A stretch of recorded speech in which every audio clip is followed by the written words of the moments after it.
1857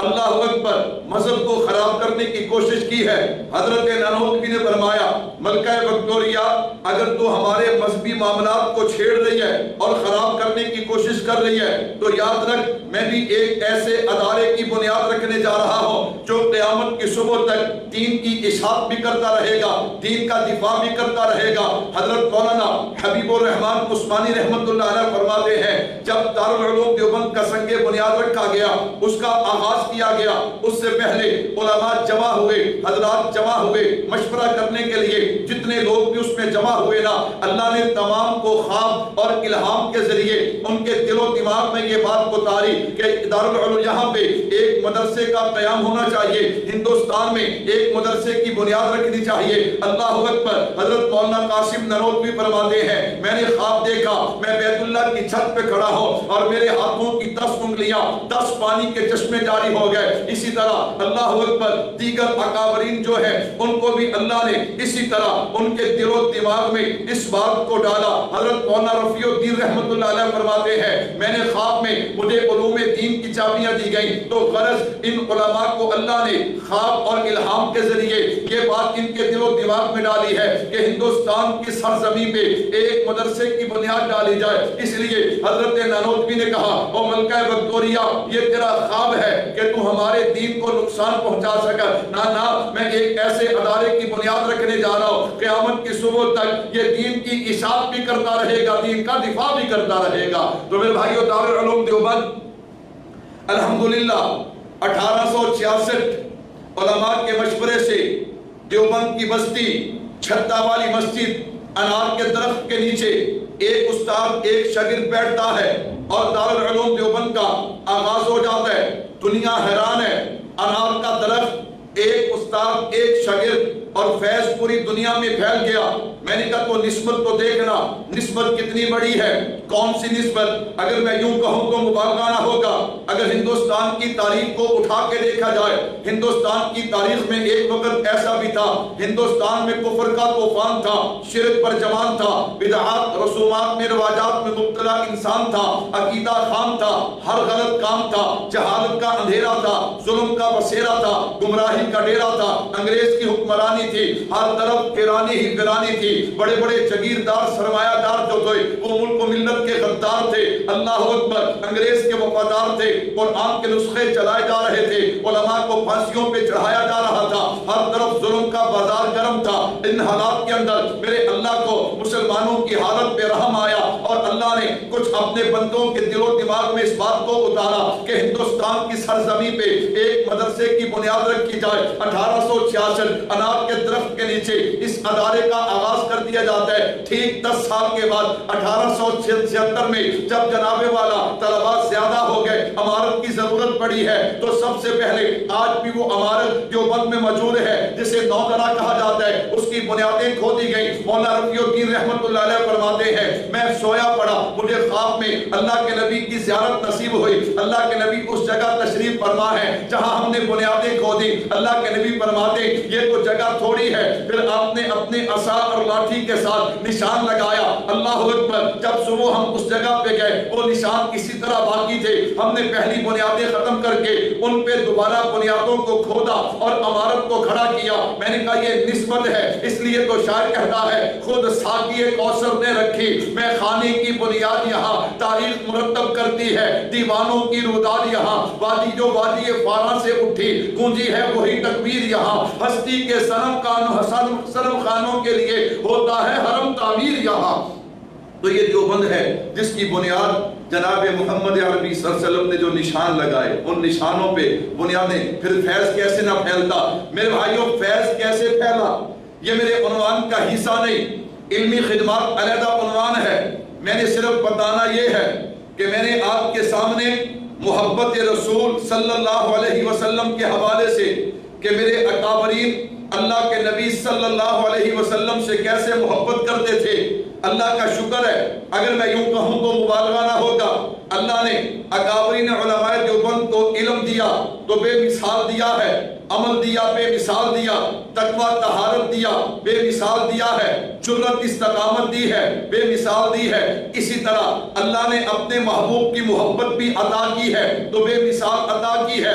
ذرا آپ اندازہ کیجئے نا، بانی دارالعلوم دیوبند حضرت مولانا قاسم نروتوی رحمت اللہ علیہ، کون قاسم نروتوی رحمت اللہ علیہ، قربان جاؤ، جو نبی کی محبت میں قلم اٹھاتے ہیں تو کمال کر دیتے ہیں۔ حضرت کیا فرماتے ہیں؟ سب سے پہلے مشیت کے انوار سے نقش روئے محمد بنایا گیا، پھر اسی نقش سے مانگ کر روشنی بس میں کونوں مکان کو سجایا گیا۔ ربیع الاول ہے، لوگ کہتے ہیں جی حضور اکرم صلی اللہ علیہ وسلم کی عظمت شان جو ہے یہ بیان نہیں کرتے۔ میں نے کہا سنیے نا، بانی دارالعلوم دیوبند نے کیسا نقشہ کھینچا۔ سب سے پہلے مشیت کے انوار سے نقش روئے محمد بنایا گیا۔ ہاں اگر تاریخ کائنات کو اٹھا کر دیکھا جائے، کائنات میں ایک وقت ایسا بھی تھا نہ آسمان تھا، نہ زمین تھی، نہ دن تھا، نہ رات تھی، نہ چاند تھا، نہ چاندنی تھی، نہ سورج تھا، نہ کرنیں تھی، نہ ستارے تھے، نہ جگمگاہٹ تھی، نہ صبح تھی، نہ شام تھی، نہ گرمی تھی، نہ سردی تھی، نہ خزاں تھی، نہ بہار تھی، نہ جنت تھی، نہ جہنم تھی، نہ بلبل تھی، نہ چہک تھی، نہ سبزہ تھا، نہ لہگ تھی، نہ حجر تھے، نہ شجر تھے، نہ آدم تھا، نہ آدمیت تھی، نہ انسان تھا، نہ انسانیت تھی، نہ حیوان تھا، نہ حیوانیت تھی، نہ جذبہ تھا، نہ احساس تھا، نہ اقرار تھا، نہ انکار تھا، نہ آہ تھی، نہ فریاد تھی۔ غرض کائنات میں کچھ نہیں تھا۔ اللہ نے سب سے پہلے ایک روح کو پیدا کیا، اول ما خلق اللہ من روح، اس روح کا نام رکھا محمد صلی اللہ علیہ وسلم۔ یہ تابندہ ستارہ کا چمکا کہ سلسلہ چل نکلا، چراغ سے چراغ جلنے لگے اور دیکھتے ہی دیکھتے پوری کائنات مارد وجود میں آ گئی اور سارا جہاں جگمگانے لگا۔ اسی کو حضرت نانوتوی بیان کرتے ہیں کہ سب سے پہلے مشیت کے انوار سے نقش روئے محمد بنایا گیا، پھر اسی نقش سے مانگ کر روشنی بس میں کونوں مکان کو سجایا گیا۔ وہ محمد بھی، احمد بھی، محمود بھی، حسن مطلق کا شاہد بھی، مشہود بھی، علم و حکمت میں وہ غیر محدود بھی، ظاہراً امیوں میں اٹھایا گیا۔ حشر کا غم کس لیے ہو اے قاسم، مجھے میرا آقا ہے وہ، میرا مولا ہے وہ، جس کے قدموں میں جنت بسائی گئی، جس کے ہاتھوں سے کوثر لٹایا گیا۔ یہ حضرت قاسم نانوتوی ہیں۔ کیسا نبی کا عشق، حج کرنے کے لیے گئے، بڑے بڑے اکابرین ساتھ ہیں۔ اللہ اکبر، مدینہ منورہ سے پہلی منزل جہاں سے حضور کا گنبد خضرا اور مسجد کے مینار نظر آتے ہیں۔ حضرت کی نظر پڑی، اونٹ سے اترے، سواری سے اترے اور اپنا جوتا بھی اتار لیا۔ اب نکیلے پتھر اور جناب حضرت چل رہے ہیں، پاؤں میں پتھر لگے، پاؤں زخمی ہو گئے۔ جب لوگوں نے دیکھا حضرت آپ نے جوتا اتار دیا، کہا مدینہ ہے، میرے نبی کا شہر ہے۔ اللہ اکبر، میرے اکابرین کی اپنے محبوب سے محبت تو دیکھیے نا۔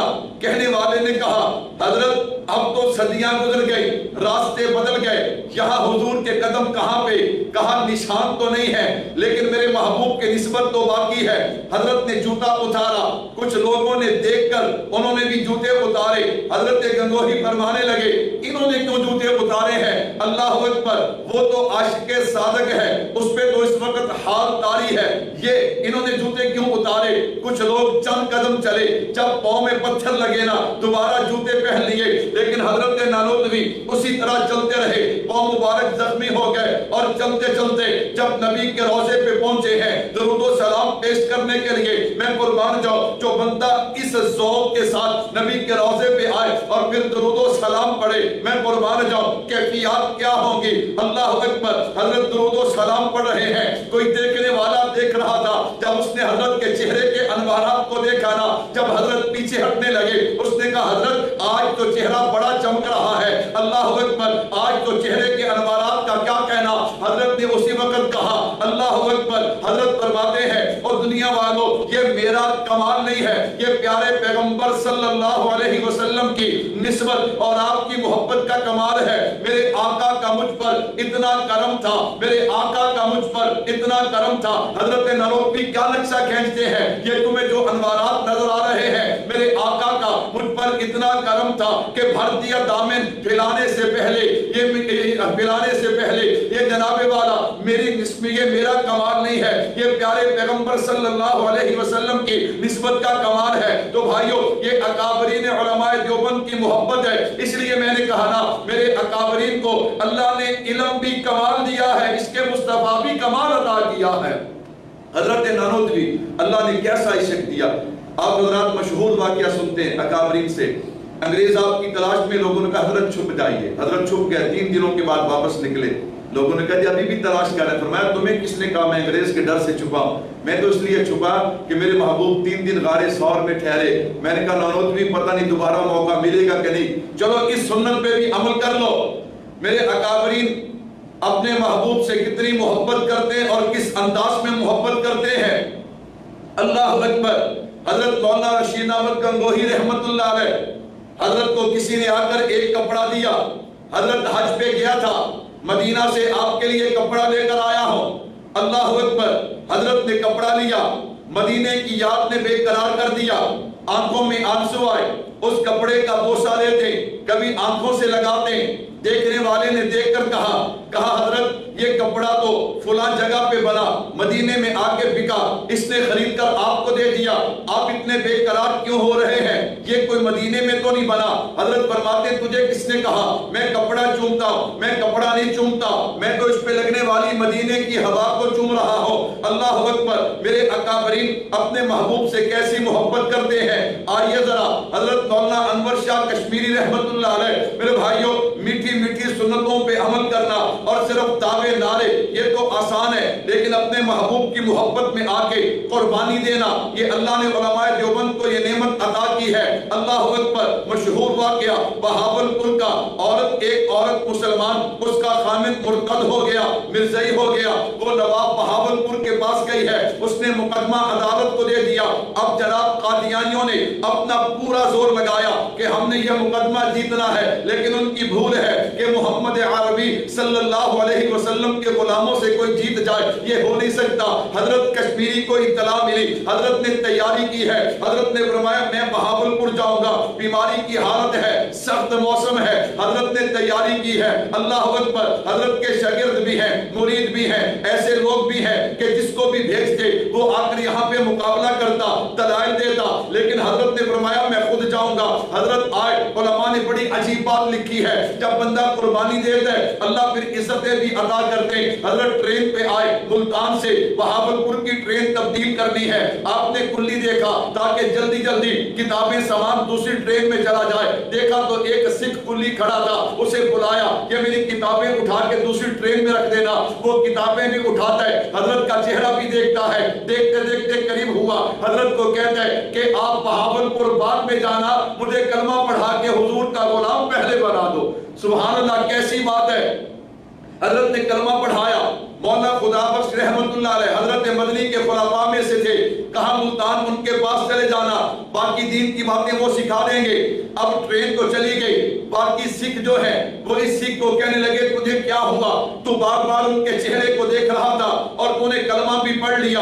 وہ عجیب بات کہتے ہیں میں ان کے چہرے کو دیکھ کر میں تو اس بات پہ حیران ہوں کہ اگر 1400 سال کے بعد ایک عالم، اس امت کا ایک عالم اتنا حسین ہے تو وہ نبی کتنے حسین ہوں گے۔ خیر حضرت بہاولپور تشریف لے گئے، 3 گھنٹے حضرت عدالت میں کھڑے ہو کے ختم نبوت پہ دلائل دیتے ہیں۔ محبت دیکھیے نا کیسی کمال کی محبت ہے۔ اور ایک دن چلتے چلتے اللہ اکبر دلائل دیتے دیتے حضرت نے کتاب کو بند کر دیا اور حضرت کیا کہتے جلال الدین شمس جو ان کی طرف سے وکیل تھا، ان کی طرف سے دلائل دینے والا، اسے کہنے لگے دلائل چھوڑ، میری بات کو قبول کر، میں تجھے چیلنج کرتا ہوں، میرے چیلنج کو قبول کر۔ اس نے کہا جی کیا چیلنج ہے؟ کہا تو آنکھیں بند کر، میں تجھے ابھی مرزا قادیانی جہنم میں جلتا ہوا دکھا سکتا ہوں۔ لیکن اس نے چیلنج قبول نہیں کیا۔ عدالت کا وقت ختم ہوا، حضرت باہر نکلے، ایک شخص آیا، آ کر کہنے لگا حضرت آج تو آپ نے عجیب جملہ کہہ دیا، اللہ اکبر، اگر وہ آپ کے چیلنج کو قبول کر لیتا